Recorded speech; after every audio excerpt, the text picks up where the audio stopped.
once again, another great guest on Johnny D Talks to the Stars. This time around, gentleman's name, Hank Garrett. Hank, how are you doing today? I'm hanging in, John. Well, let me just tell you, Hank, folks, Hank from a star from many movies and TV shows, Car 54, Where Are You?, to the 3 Days of the Condor, many other movies and shows. So, Hank, how did you get into this business? Whoa, that's a good question. I was a pro wrestler. I wrestled as Hank Daniels, the Minnesota farm boy. And as a wrestler, I was asked to do a brief appearance on some show, which I did. And prior to that, I was a stand-up comic. And so I was working clubs all over the world. I was Tony Bennett's opening act for 4 years. Cool. So, yeah, and it was an easy step from doing comedy to doing television. Because I had gotten a call, and they said they were interested in seeing me. There was a new show called Car 54, Where Are You?, a comedy about the police department. Mm-hmm. And would I be interested? And I said, let me think about it. Yes, of course. So that's where it all started. I mean, you played the role. Your role was Ed Nicholson, right? Yes. Yes. And then working with some of the most incredible talent, and Nat Hiken, this incredible. He was a genius. There were times that we were shooting, and he'd create the entire the show. Just standing there and saying, okay, can you do this now? And you do this. Mm-hmm. And he was just a genius. And Nat Hiken, just to mention, he started off with Sergeant Bilko and many other shows, and then basically in Sergeant Bilko with Phil Silvers, You'll Never Get Rich was a pretty good show, and then he basically took over. Yeah, he took over the, obviously started the new franchise, the new show, Car 54, Where Are You? And you were there, like I said, for a couple of years with a lot of legendary folks. I mean, from Fred Gwynn to Joey Ross. Any stories about Fred Gwynn and Joey Ross and all the other folks, Nipsey Russell, all the other folks that were on the show? See, Nipsey, I knew he was working a club in Harlem. Okay. And I was a stand-up comic, and I would go to see Nipsey all the time, watching a pro in action. And when I was doing Car 54 and I heard Nipsey Russell is part of the cast, I was flattered. I'm going to work with this genius, this comic genius. And I'm also from Harlem. Mm-hmm. I spent all my life on the streets in Harlem. So I got to meet a lot of amazing people. I was always in trouble, number one. And I thought, you know something? I don't want to do this anymore. I became a cop. Very short time as a cop, because then I got the offer for Car 54, Where Are You? And it was interesting because my captain looked, and I told him, I said, I've got this offer to do a show. And he said, gee, let me think about it. What would I do? Would I do a television show or remain a cop on the streets of Harlem? And that's how it started for me. Now, I read from your biography that you were, at age 12, you were already packing a gun to show how rough it was in Harlem. You were at like a 25 on you at age 12. I mean, my goodness, that's just modern day. Any 12-year-old carrying a gun. I mean, and again, this is back in the day of, back in 1940s in Harlem. Yeah, in fact, I was introduced, Sammy Davis Jr. Called me one day and said, I don't know if you know who I am. He said, but I've been hearing nice things about you, and you want to be a comedian. Let's get together. I said, Nipsey Russell, the brilliant comedian? He said, yes. Well, they took me to the Apollo Theater, Okay. and I met some of the greatest people in the world. And next thing I know, I'm a comedian at the Apollo Theater. I turned out to be the first white comedian Okay. to work the Apollo because I did material about the streets, and everybody in the audience knew exactly what I was talking about. And that's where it started for me. So yeah, Sammy Davis, and I mean, I guess Willie Bryant also one of the back in jazz, Yes. back in the day, jazz musician, known as the mayor of Harlem at the time, I guess. Yes, Yeah. exactly. So those all influenced your life. It was amazing. I mean, meeting these people, they were geniuses and legends. Sammy Davis Jr. Sure, sure. My gosh. Wow. I mean, and that was before all the Rat Pack and all that stuff. I mean, Sammy was it's just climbing in the popularity charts at that time. I mean, from trying to be, from music, eventually getting into movies and stuff. That was back in the day. And they all started in Harlem. Yeah, yeah. So and so now your career. I mean, you started again in Harlem, and you went on and took on karate and bodybuilding, and that was a big part of your life, early life, that eventually led you to become Yes. the Minnesota Farm Boy, I guess, eventually as wrestling and being part of the Wrestling Hall of Fame too. Yeah. I, God has been good. God is good. From just all that, I mean, as we go progress, certainly we talk about Car 54. Where are you? And doing that show and doing movies such as Serpico, and you also did. I guess just bringing up one of the movies was 3 Days of the Condor, where you had I guess you and Robert Redford didn't even use stand-ins. You guys both fought this, and it became Hollywood lore, where you broke Robert Redford's nose. Correct? Well, the fight scene won several awards. In fact, in the movie 3 Days of the Condor, they show the film, and the fight scene was outstanding. I've gotten a number of calls, and they said they had never seen anything like it. Redford was sensational. He kept saying to me, "Do whatever you want to do." And I said, "Bob, I don't want to take a chance on hurting you." Huh. He said, "Then it'll be my fault not to get the heck out of the way." And so we won several awards for best fight scene in film ever. That is cool. That is very cool. I mean, basically, I also want to bring up that maybe you've had people bring this up. You were in a Chunky Soup commercial with Sigourney Weaver, correct? Yes. How about that? Yes. Got to tell you something, John. I've been so fortunate. Run into a lot of people that I grew up with, same background. I just very, very lucky, and I'll never stop thanking the Lord for selecting me to do so many different things. Your folks, I mean, did your mom and dad, I mean, at that time, I guess, did you have, I guess you had your mom and dad at that time when you were in Harlem? Yes, I didn't see much of them. They were so busy trying to make a living. Okay. They started with a push cart.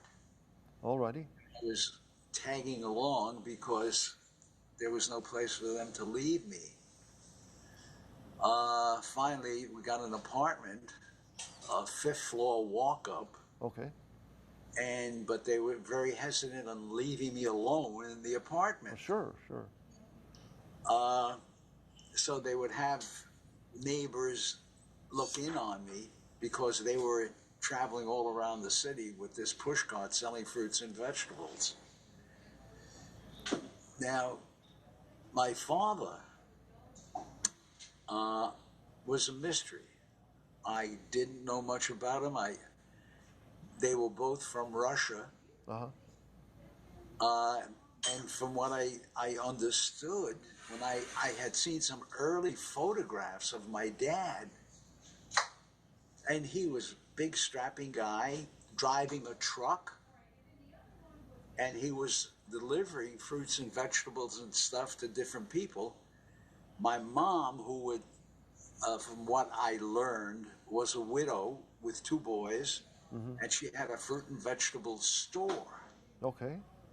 And my father, I never knew his true name.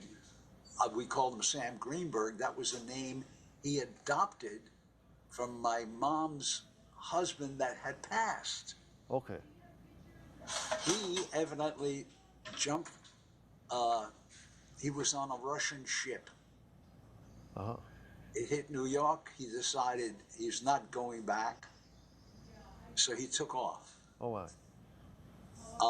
And then when he met my mom, he adopted that name, Sam Greenberg. I didn't know any other name. Come to find out that there was the name of Weinblatt, had no idea. My whole life was a mystery. Okay. Well, I was asking just to see how it would have affected the folks that were trying to take care of you. I mean, because you sounds like, again, from what you've described, I mean, again, when I just read that part, it was like you had to be packing a gun at age 12. I mean, a rough life. The book has gotten so many wonderful reviews. And the book's called From Harlem Hoodlum to Hollywood Heavyweight, and it's available on Amazon. Exactly. It's available on Amazon for folks, right? Yes, and a couple people mentioned the possibility of doing it as a film. You were talking about making it into a movie. It reminds me so much of Paul Newman's role in Rocky Graziano's movie, Somebody Up There Likes Me. Right. And it's almost like an equivalent kind of a story. Oh, absolutely. Because, Rocky Graziano, he grew up on the streets of New York and in the really rough streets, and he was like on the edge before he found what he needed to do. I mean, he was in trouble with the police and everybody, and the military even. And it sounds like your life is kind of paralleled that. I mean, going from a rough start to, like you said, you've been blessed by God. Well, Sammy Davis Jr., I was in his dressing room. Okay. Here I am, 12 years old, and he said, so you're a pretty tough guy, huh? I said, yeah. And I had a gun in my pocket. I'm 12 years old. Yeah, that's at that age. You see, that's what it's just impressive that you had to pack a gun at 12. Yes. And so after I left his office, his dressing room, the dressing room at the Apollo Theater, I stopped and I said, where am I going? Is this what I want? And I thought about, there was a comedian appearing at the Apollo, and he got big laughs, and people adored him. And I thought, God, maybe, why don't I try it? And sure enough, I went home and started writing jokes about the neighborhood, playing stickball. Wow. And I tried it out, and I was getting laughs. Yeah, and I guess in that changing your life right there, starting to change your life. I mean, yes, it sure did. Sammy Davis Jr. gave me life. Wow. See, now that's right there in this story in itself. That should be a movie right there. Just Yes. Sammy Davis Jr. changing your life. Now again, we've talked about Car 54. We talked about the movies in the 70s, and again, you even you've kept your career pretty active all the way into modern day. I mean, you've made appearances on Full House. You made appearances in the movie Johnny Dangerously. You've even during the early '80s, the jazz singer with Neil Diamond. You appeared on there, yeah. and also I guess you also.